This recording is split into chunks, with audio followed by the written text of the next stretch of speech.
Selamat siang, Sobat Idai Cirebon. Mungkin sambil menunggu audiens yang hadir.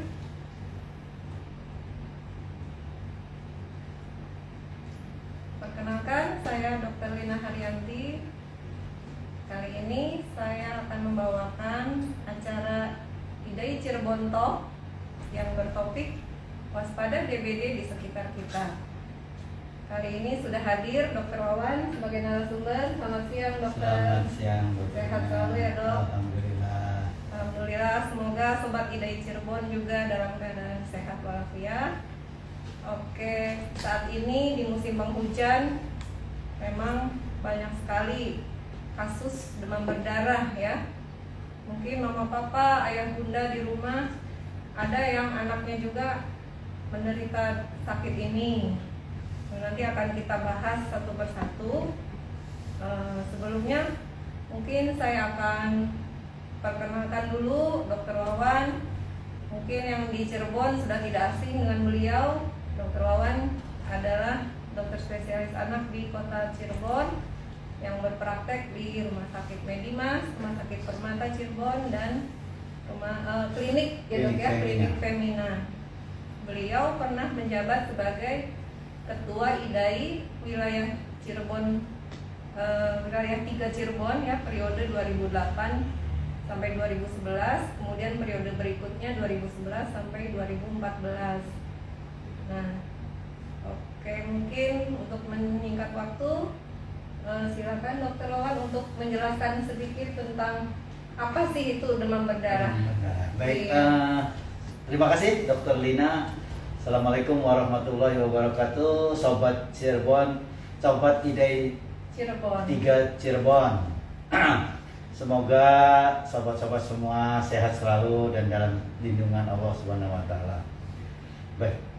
Seperti sudah dijelaskan tadi oleh Dokter Lina pembawa acara, bahwa kita akan bicara tentang waspada DBD. Saya kira di musim penghujan ini sudah biasa ya, penyakit DBD itu sudah menjadi endemi di kita. Setiap musim penghujan udah pasti kasusnya meningkat sekali ya. Sekarang di rumah sakit yang sedang dirawat saja kejadiannya sangat banyak ya. Dokter Lina sendiri menangani ada beberapa yang mengalami DSS. DSS itu demam berdarah yang berat ya. Nah, kita harus waspada nanti penanganan demam berdarah yang beratnya itu. Saya kira sudah pada tahu ya, demam berdarah adalah suatu penyakit yang ditularkan oleh nyamuk, namanya nyamuk Aedes aegypti atau Aedes albopictus.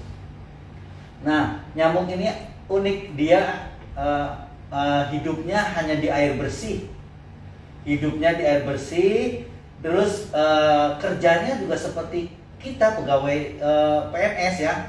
Dia pagi sampai menjelang sore ya. Kalau sudah malam tidur.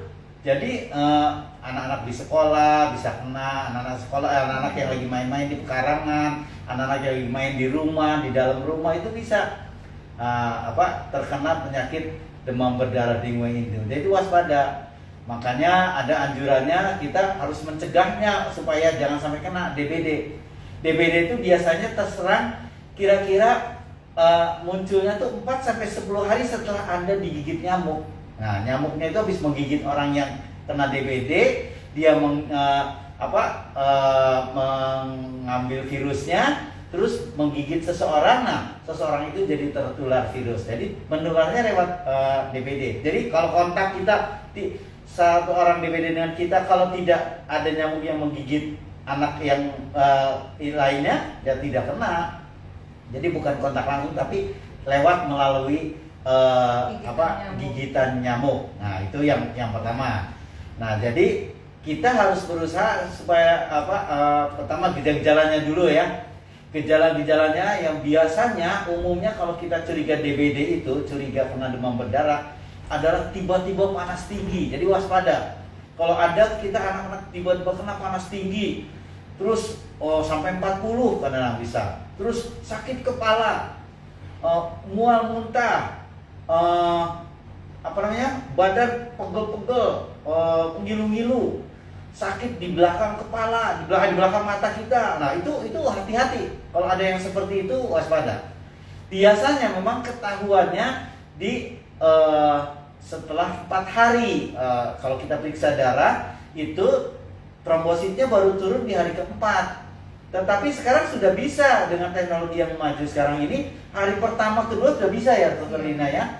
Jadi hari pertama kedua kalau mau cek kita khawatir itu sudah bisa kita periksa, namanya periksa NS1. Jangan buru-buru periksa dengue blood ya. Kalau pertama biasanya kita kalau awal-awal mau mengetahui bahwa ini infeksi virus dengue atau bukan, itu NS1. Tetapi DBD itu tidak semuanya berat ya. DBD itu ada DBD yang ringan. Ya, yang ringan apa? Ya gejalanya seperti flu-like syndrome aja, seperti orang-orang flu ya. Jadi dia batuk, mungkin ada flu-flu, ada panas, batuk, kadang-kadang mencret ya. Itu nyeri-nyeri, pegel-pegel semua. Nah baru hari keempat diperiksa darah, ternyata trombositnya turun. Tapi anaknya kadang-kadang sembuh sendiri. Ada yang tidak terdeteksi karena dia hanya panas-panas biasa aja. Hari keempat kelima sudah turun, tidak diperiksa ya tidak terdeteksi bahwa dia DBD atau bukan. Jadi banyak juga yang seperti itu. Banyak juga yang dirawat tapi hanya DBD ringan aja. Kita sebut biasanya yang DBD ringan kita sebut demam dengue ya. Walaupun ada berdarah, ada bintik-bintik perdarahan, ada bimisan. Tapi kalau kita sebutnya kalau ringan kita demam dengue. Ringan atau tidaknya itu biasanya hanya dokter yang tahu. Dilihat dari bagaimana ada kebocoran plasma atau tidak ya. Tapi itu saya kira itu mungkin nanti kalau ada yang dirawat itu dokternya yang menerangkan. Tapi Anda yang harus Bapak dan sobat-sobat ketahui adalah itulah gejala-gejalanya. Kita harus curiga kalau ada demam. Biasanya dokternya akan nanya, di wilayahnya ada yang kena DBD nggak Pak? Nah, suka begitu ya. Wah, Ibu ditanya, ada nggak? Kalau ada di wilayahnya, kadang-kadang Bapak Ibunya juga sudah waspada. Begitu tetangganya ada yang kena DBD, begitu panas hari pertama kedua saja sudah datang. Dok, di tetangga saya ada yang DBD, sehingga melakukan pemeriksaan. Ya memang sih untuk menentukan DBD atau tidak tuh harus diperiksa oleh laboratorium, oleh dokter, sehingga menentukan ini adalah ke arah DBD atau tidak. Mungkin yang perlu juga adalah sekarang karena musim sudah mulai penghujan ini, kita usaha mencegah. Mencegahnya bagaimana? Yaitu tadi ya, kalau sudah DBD pengobatannya nanti pencegahannya dulu. Pencegahannya adalah jangan tadi nyamuknya itu enak ya, hidupnya di air yang bening, air yang bersih ya. Jadi kalau ada misalnya pot bunga, ada botol plastik yang bisa air menggenang, itu harus dihindari. Makanya kita ada 3M ya. Iya, betul. Kayak yang ada bak, ada ember yang sering dipakai airnya, dikuras dulu, menguras ya mungkin berapa hari sekali, 2-3 hari sekali harus dikuras ya, supaya nyamuknya tidak berkembang, tidak menjadi jentik-jentiknya ini. Terus lalu mengubur yang gitu-gitu tadi, dikubur, ditutup yang tadi yang bisa menimbulkan genangan-genangan air, dikubur. Nah lalu yang ketiga, kita membunuh nyamuknya dengan jentik-jentiknya dengan apa? Dengan abatisasi ya, dengan obat abate ya, sehingga si jentik-jentiknya tidak berkembang. Jadi airnya kita kasih itu. Nah itu salah satu tindakan-tindakan pencegahan supaya ini. Nah obatnya apa? DBD itu obatnya kalau ringan ya biasa saja, obat panas atau apa. Tapi kalau sampai berat harus dirawat, obatnya hanya cairan. Makanya kadang-kadang kalau dokter pertama kali datang ada periksa darah, trombositnya turun, umumnya minta dirawat dulu. Karena kita tidak tahu pada pemeriksaan pertama itu ini arahnya ke DBD yang akan berat atau hanya DBD ringan gitu ya, hanya demam dengue. Jadi biasanya kita anjurkan dirawat dulu kalau menemukan trombositnya turun. Apalagi kalau dicurigai ada kebocoran plasma. Biasanya apa buktinya? Kalau kebocoran biasanya Hb dan hematokritnya meningkat. Jadi kalau kebocoran plasma itu cairan-cairan plasmanya keluar dari pembuluh darah, sehingga darah yang di dalam pembuluh darah itu kebanyak sel-sel darahnya saja sehingga darahnya kental. Nah itulah makanya dilihat dari HB-nya meningkat dan hematokritnya meningkat. Itu yang kadang-kadang waspada DBD yang berat biasanya. Mungkin pendahuluan seperti dulu ya. Barangkali nanti ada sambil ini ada yang Iya, dokter. tanya-tanya.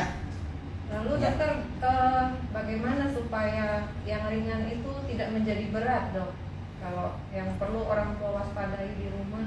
Ya, baik, pertanyaan yang bagus ya. Jadi itu ini yang banyak terjadi ya. Jadi supaya tidak menjadi berat. Tapi memang perjalanan penyakit DBD tidak bisa diprediksi, ya, susah diprediksi. Jadi usaha awal sih pertama banyak minum, ya. Bapak perhatikan anaknya benar-benar istirahat di rumah, diperhatikan, minum cukup, makannya dimakan bagus, gizinya diperbaiki. Itu ya, kalau ada panas ya dikasih obat panas ya, atau pusing ya dikasih obat untuk penurun panasnya. Nah, yang diwaspadai adalah itu walaupun seperti itu tidak menutup kemungkinan untuk terjadi DBD yang berat. Ya, jadi tetap hanya itu usaha dan diperhatikan anaknya, betul-betul diwaspadai. Terutama ada fase-fase demamnya yang harus diperhatikan. Fase demam awal itu biasanya 1-3 hari ya, atau 3 hari di mana anaknya panas tinggi. Nah, waspada pada fase kedua di hari keempat kelima itu ya, kadang-kadang demamnya turun, tapi di situ justru sering terjadi sesuatu yang anaknya tiba-tiba shock, tiba-tiba tidak sadarkan diri. Nah, itu namanya shock itu pada demam berdarah berat, kadang-kadang suka meninggal. Ya, pernah tetangga sendiri pernah ada yang mengalami seperti itu, dia berobat, terus dikiranya sembuh, hari keempat kelima udah turun demam, pas lagi makan hari kelima tuh pernah, lagi makan tiba-tiba blum jatuh, tidak tertolong. Ya, jadi mama papa, ayah bunda di rumah atau dimanapun berada, jadi harus waspada ya. Demam berdarah ini tidak bisa diprediksi dia terkena jenis virusnya untuk yang ringan atau yang berat ya, dok. Ya. Jadi pengawasan itu sangat penting. Mungkin memperhatikan kencingnya juga ya, Ya. dok ya. Kencing, jadi Ya, minumnya kapan banyak, kencing Kencing tidak. terakhirnya. Jadi kalau anaknya kekurangan cairan pasti kencingnya juga sedikit, dan itu bisa jadi pertanda bahwa kemungkinan sudah jadi yang berat ya, dok. Karena terjadi kebocoran plasma, tidak ada kencing yang keluar, kemudian tangan dan kaki Ya, sudah dingin ya, dingin, dok ya. ya biasanya. Nah, kalau sudah sampai kejang-kejang itu berarti sudah kondisi yang sangat berat, yang memang sudah kekurangan oksigen ya, dok, di seluruh jaringan, terutama otak juga ya. Ya, Ini- ada beberapa pengalaman saya ya Pak, ya, sobat-sobat IDAI Cirebon.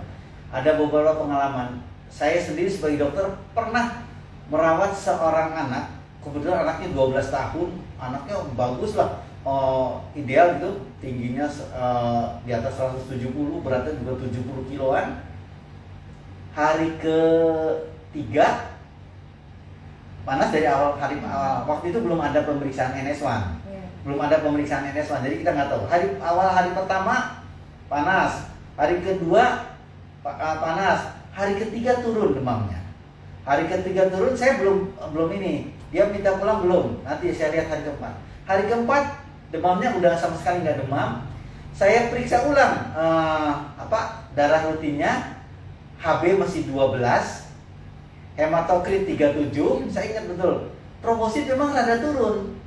Dari 200 sekian mau 300 ke 197. Masih bagus 197 kan, normal.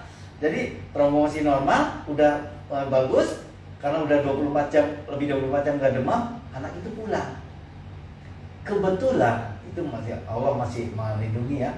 Kebetulan pulangnya itu rumah orang nggak ke rumahnya dia, ke rumah neneknya. Neneknya itu rumahnya deket rumah sakit. Nah, pagi pulang kita jam 10-an, jam 9-10, sekitar jam 4, jam 5 sore anaknya lemes. Hmm. Anaknya lemes, anaknya kok lemes. Jadi kan karena udah besar ya, udah 12 tahun lebih, anaknya lemes, bilang, "Bu, lemes," gitu.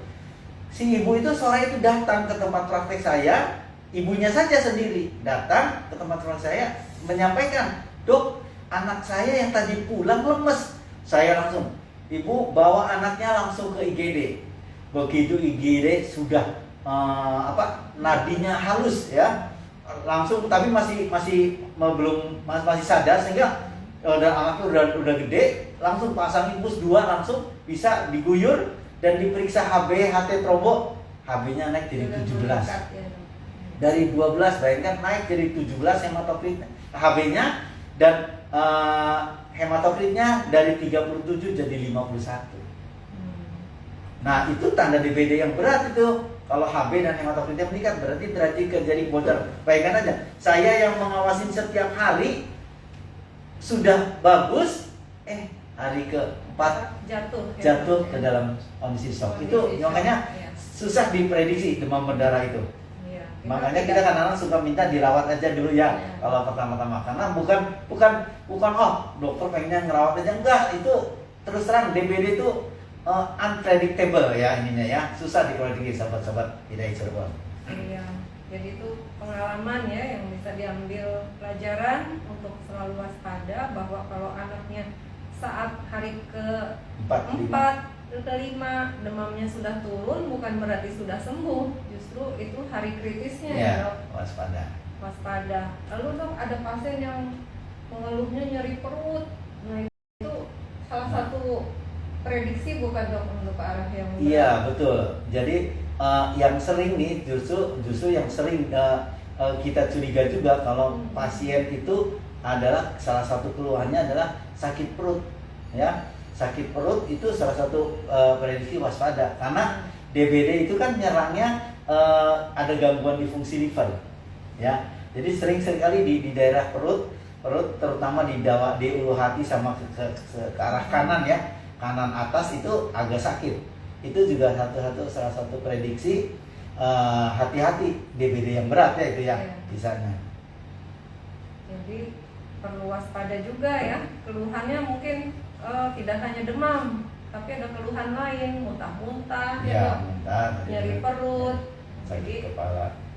Hati-hati ini ke arah demam berdarah yang berat.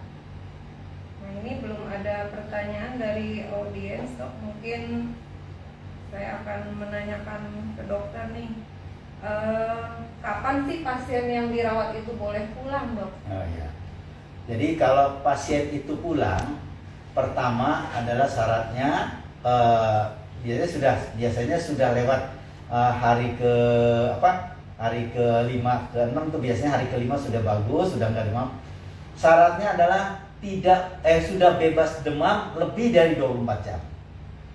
Nggak demam lebih dari 24 jam dan trombosit sudah di atas 50.000. Naik dianya, tapi bisa aja ada yang hari ke-6 ke-7 ada yang sudah mulai naik. Tapi dilihat, misalnya hari ke-5 sampai turun, ada yang sampai 5.000, 10.000. Hari ke-6 sudah naik jadi 20.000 misalnya. Udah nggak demam, lebih dari 24 jam, tapi masih 20.000 belum boleh pulang. Karena apa? Potensi terjadi perdarahan itu masih ada. Perdarahan spontan ya, masih ada. Nah, kadang-kadang sebagai dokter terus terang aja, kita itu harus waspada karena ada yang memaksa pengen pulang, nggak apa-apa gitu. Biasanya kita harus sama-sama tanda tangan ya. Karena apa? Bisa saja pulang, mungkin di jalan misalnya ada apa-apa, maaf nih bukan ini, di jalan ada apa-apa misalnya meninggalnya bukan karena DBD sembuhnya itu, tapi karena hal yang lain, misalnya kan namanya umur kan di tangan yang maha kuasa ya. Nah, itu bisa saja kalau kita belum, misalnya tadi syaratnya promosi harus di atas 50.000, syaratnya bebas demam lebih dari 24 jam. Nah, kalau itu tidak terpenuhi, ada apa-apa, si orang tua komplain, yang kena dokternya. Nah, jadi bukan terus terang bukan karena kita ingin memperpanjang perawatan ya, bukan, tetapi adalah itu adalah syarat yang kalau tidak terus ada apa-apa kita bisa dikomplain. Dokter juga kan nggak mau mengalami hal-hal yang seperti itu. Iya, jadi bila anak ayah bunda dirawat gitu ya, jangan buru-buru minta pulang, tapi lihat dulu kriteria boleh pulangnya itu menurut dokter seperti yang tadi dokter Wawan jelaskan ya. Karena trombosit yang masih di bawah 50.000 itu risiko perdarahannya cukup tinggi ya dok ya. Nah itu kalau ada yang sampai BAB-nya berdarah atau muntah darah, itu kira-kira harapan hidupnya bagaimana dok? Nah, yang pertama dilihat ini tadi yang pertama adalah ini fasenya di mana. Kalau fasenya fase kritis hari keempat, kelima, terus HB-nya tinggi, hematokritnya tinggi, terjadi perdarahan, trombositnya rendah, itu kadang-kadang prognosisnya jelek, kemungkinan besar jelek ya. Karena apa? Di situ kita belum berani ngasih trombosit kadang-kadang. Ya, karena pada fase dikasih trombosit juga malah bisa tambah terjadi perdarahan.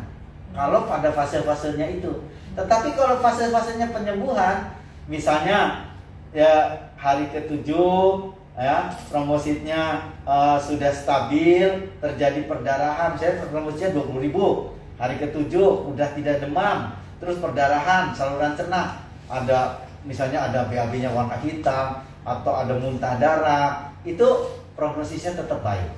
Kita kasih trombosit, kita kalau muntah darah ya kita puasakan dulu, kalau BAB darah kita puasakan dulu sementara, kita bisa cairan, oh makannya dari mana nanti protein segala macam, mudah Pak. Protein segala macam bisa dari cairan yang ada mengandung protein, yang mengandung lemak, karena bisa diberikan. Tetapi kita kasih trombosit, untuk trombosit itu untuk bukan menaikkan trombosit. Trombosit itu kita berikan tujuannya untuk menghentikan perdarahan. Nah kalau seperti kalau HB 5 dikasih sel darah merah, kita bisa ngitung berapa akan naik HB-nya dengan pemberian darah. Tapi trombosit bukan seperti itu. Trombosit tujuannya bukan untuk meningkatkan trombosit pada kasus DBD ya, tetapi untuk menghentikan kalau ada perdarahan. Jadi kalau tidak ada perdarahan, walaupun trombositnya sampai 5.000, 6.000 ya kita waspada saja. Nanti juga akan naik sendiri pada saatnya ya. Ya karena orang tua kan khawatir sekali ya dok ya. Setiap hari menanyakan trombositnya hari ini berapa dok, gitu ya. Jadi tidak semua trombosit rendah itu harus diberikan transfusi darah ya. Transfusi darah bisa berupa darah merah ya dok, kalau HB-nya turun misalnya karena perdarahan muntah darah ya, atau trombosit juga kita sangat-sangat hati-hati sekali untuk memberikan transfusi trombosit pada kasus demam berdarah ini ya, karena memang sudah perjalanan alaminya ya dok ya. Perjalanan alaminya satu saat trombositnya akan naik sendiri ya dok ya, akan naik sendiri pada fase pemulihan. Nah itu kadang ada yang bertanya dok ini harus bagaimana supaya trombositnya cepat naik? Nah, itu banyak pertanyaan yang banyak. Dok kok misalnya biasanya pertanyaannya dok kok trombositnya turun terus? Nah itu ya. Terus bagaimana dok supaya trombositnya naik? Ya kalau sebetulnya nggak usah terlalu pusing dengan trombosit ya. Kalau trombositnya masih fase tadi kan kata dokter Lina, ada fase namanya fase alamiahnya ya. Kalau hari keempat, kelima, keenam itu umumnya masih turun. Jadi biarkan aja, yang diperhatikan apa? Ada perdarahan atau tidak? Demamnya bagaimana? Tanda-tanda vitalnya bagaimana? Nadinya bagus tidak? Ya, pernafasannya, suhunya itu kalau semuanya itu bagus, trombosit turun biarkan saja. Tidak usah khawatir. Ya boleh kalau mau nambahin supaya trombositnya naik, mungkin kayak kan ada yang nanya jus jambu, ya gitu ya, angkak ya, namanya angkak. Boleh aja, nggak dilarang. Terus ada juga suplemen kayak apa ya, CDE kayak gitu ya. Ya ada obat-obatnya lah, suplemen itu yang diberikan boleh, nggak masalah. Tetapi kita harus tahu bahwa lihat perjalanan alamiahnya. Pada hari keempat itu baru turun, hari kelima masih turun, hari keenam kadang masih turun, hari ketujuh, tapi hari ke-8 umumnya sudah naik. Hari ke-8 hampir mungkin di atas 90% naik ya, sudah mulai naik hari ke-8. Walaupun tidak semua naik langsung, jadi misalnya dari 20 hari ke-8 jadi di atas 50 enggak, tapi umumnya naik tajam. Yang penting pulang itu kalau sudah bebas 24 jam dan promosinya lebih dari 50.000. Ya. Nah, begitu ya ayah bunda, mama papa. Jadi harus paham bahwa trombosit itu ada masanya akan naik sendiri. Jadi tidak perlu khawatir selama tidak ada tanda-tanda shock ya dok ya. Tanda-tanda shock ya, atau DBD yang berat yang bisa mengancam nyawa. Apalagi kalau ada di rumah sakit, tentu pengawasannya lebih baik betul, lagi ya dok ya. ya. Lebih tenang harusnya, warga tidak perlu khawatir. Kemudian nih dok, kalau misalnya oles obat itu dok, anti nyamuk yang dioles itu sebenarnya anak-anak boleh aman tidak sih dok pakai itu? Karena kan kalau ke sekolah ya, risiko digigit nyamuk di sekolah gitu kan? Sepanjang sampai saat ini sih ya, obat-obat itu kan tidak begitu punya dampak bahaya ya, masih bisa dipakai ya, kayak autan gitu kan maksudnya ya. Kecuali mungkin risiko alergi ya, kalau ada alergi itu masih bisa dipakai ya, terutama daerah-daerah yang terbuka. Tapi mungkin barangkali wajah yang agak dihindari ya, wajah sih ya, ya di tangan, di kaki. Tapi kan sekarang sih umumnya tangan pakai tangan panjang ya ini, tapi tetap aja lebih baik waspada, boleh dikasih obat-obat itu supaya tidak digigit nyamuk. Iya, karena ada orang tua juga yang cerita dok, ini sepertinya kena di sekolah dok, karena waktu itu lihat sendiri sebelum mulai offline itu kan kelas ditinggal lama, jadi saat bersih-bersih banyak nyamuk. Iya betul. Jadi banyak nyamuk di sekolah ya. Jadi kita tetap waspada saja, lebih baik mencegah ya dengan memakai obat nyamuk, itu sah-sah saja. Obat nyamuk semprot gimana dok? Atau obat nyamuk semprot itu sebetulnya boleh ya, cuman jadi kosongkan dulu tempat, semprot dulu.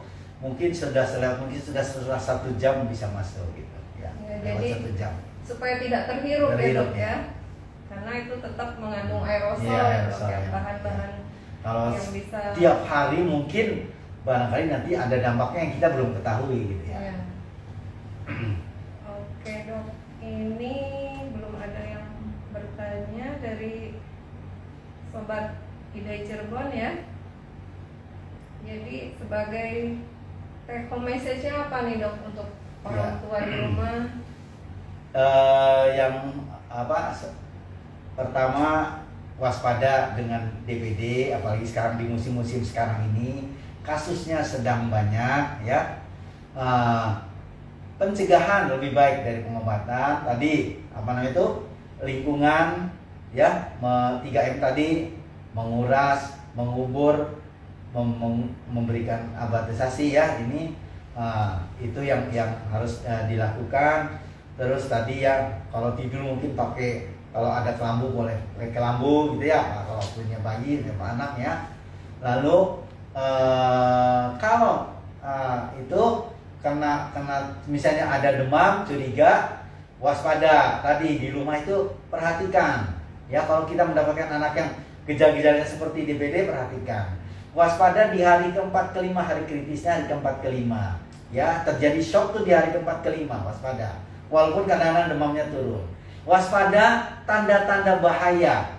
Apa tanda-tanda bahaya? Tadi biasanya minumnya jadi berkurang, makan nggak mau, minum nggak mau, pipisnya nggak pipis-pipis, anaknya gelisah kok, pokoknya nggak dari awal demam biasa-biasa, hari ke-3 ke-4 mulai kok anaknya nggak enak ngelihatnya, pokoknya ngelihatnya nggak nyaman, nggak seperti biasa, bawa ya. Apalagi misalnya ada tanda-tanda BAB-nya benda hitam, ada muntah, ada darah yang nggak biasa mimisan ya. Terus ada bintik-bintik merah yang dibentangkan di tangannya nggak hilang.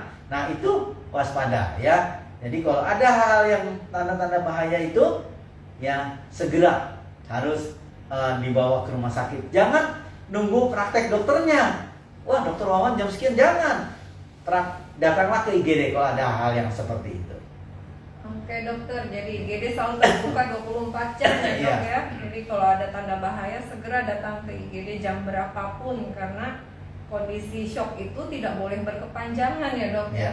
Kalau berkepanjangan itu nggak bisa balik. Tidak bisa tertolong. Jadi pasien-pasien yang meninggal itu ada yang sudah tidak sadar ya dok ya, yang sudah kejang-kejang berulang. Nah itu sudah sangat shocknya, itu sudah lama di rumah, terjadi di rumah. Nah itu jangan sampai seperti itu. Baik dok, mungkin para audiens sih sudah memahami semua ya apa yang sudah dokter jelaskan. Semoga bermanfaat. Terima kasih atas perhatian Sobat IDAI Cirebon. Jangan lupa follow Instagram kami @idai_cirebon.